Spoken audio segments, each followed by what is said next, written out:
ایک چیز میں نے دیکھی جنا ہاؤس کے باہر لکھی ہوئی تھی نیور اگین لکھا ہوا تھا نا، تو کیا آپ لوگ جواب دیں گے اس نیور اگین کا؟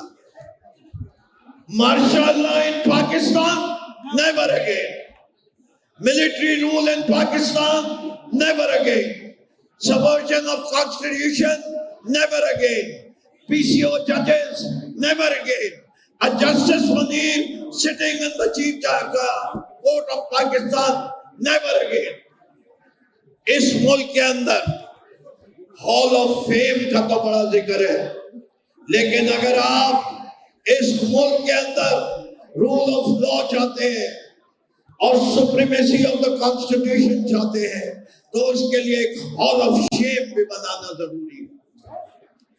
وہ ہال آف شیم جب تک نہیں بنے گا اس ملک کے بچوں کو تاریخ نہیں پتا چلے گی کہ آج جو لوگ ہیرو بنتے ہیں انہوں نے اس ملک کو کیسے زیرو کیا، انفیکٹ زیرو سے زیادہ نیگیٹو کر دیا۔ اس ملک کی ری بلڈنگ کے لیے a tremendous effort is needed۔ یہ ایفرٹ کس کس کو کرنی ہے؟ سب سے زیادہ اس ملک کی لیجسلیچر کو کرنی ہے۔ آئین میں سپریمیسی آف جوڈیشری کہاں کمپرومائز ہوئی ہے؟ جگہ جگہ ہوئی بھی ہے۔ اور سب سے زیادہ جس بات پہ ہم فخر کرتے ہیں وہ یہ ہے کہ عمران خان نے اس قوم کو، امت مسلمہ کو شعور دیا۔ اب میں اپنی مطلع برادری سے، آپ اور آئی ایل ایف خاص طور پہ ہمارا ہراول دستہ ہے، اس کو اس مشن کو آگے لے کے بڑھنا ہے، ہر شہری کو شعور دینا ہے۔ زمانہ متعارف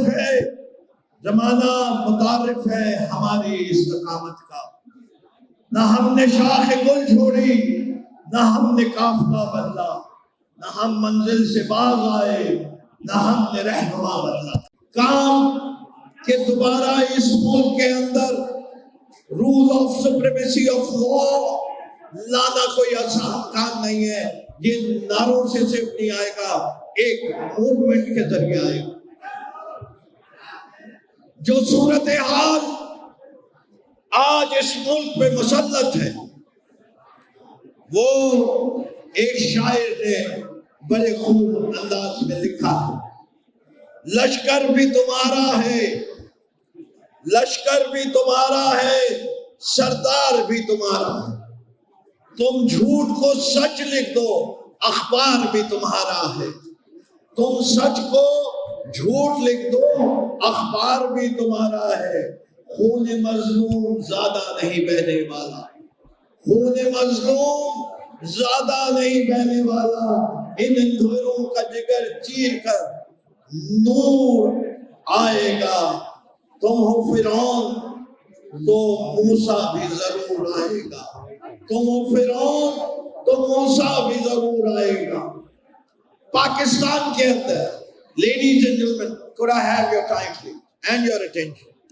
The issue is very important۔ دیکھیں اس ملک کے اندر جو جوڈیشری، ایگزیکٹو اور ملٹری بیوروکریسی کا نیکسس بنا ہے، اس نے اس ملک کو 1947 سے لے کر آج کی تاریخ تک supremacy of law and rule of constitution نہیں ہونے دیا۔ عمر ایوب خان صاحب نے نیشنل اسمبلی کے فلور کے اوپر مارشل لا کی تاریخ بخوبی دہرائی تھی اور وہ خواجہ آصف کو بڑی زور سے لگی بھی تھی۔ خواجہ آصف صاحب آپ کو صرف اتنا بتانا چاہتے ہیں، لوگ اپنی غلطیوں سے سیکھ جاتے ہیں، آپ وہ ہیں جو ہر غلطی کو پھر دوبارہ غلطی سے دہراتے ہیں۔ میں پاکستان کی جوڈیشری کے چیلنجز بڑے عظیم ہیں۔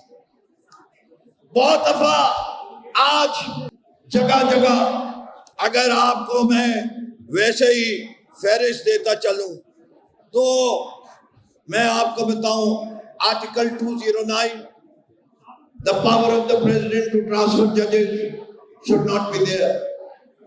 Article 248 repeal that president and governors have immunity. They should be held accountable. پھر اسی طرح لا منسٹر کی نوٹیفیکیشن 1996 کی کہ جو ایگزیکٹو کو امپاور کر رہی ہے ٹو ٹرانسفر ججز اور ٹو ایکسپٹ ججز. ابھی آپ دیکھیں لاہور ہائی کورٹ کے اندر جو چیف جسٹس صاحب نے ججز اپوائنٹ کیے وہ ججز ایکسپٹ نہیں کر رہی. یہ پاور ان کے پاس نہیں ہونی چاہیے, اس کو اپیل ہونا چاہیے. The Judicial Commission of Pakistan Act 2010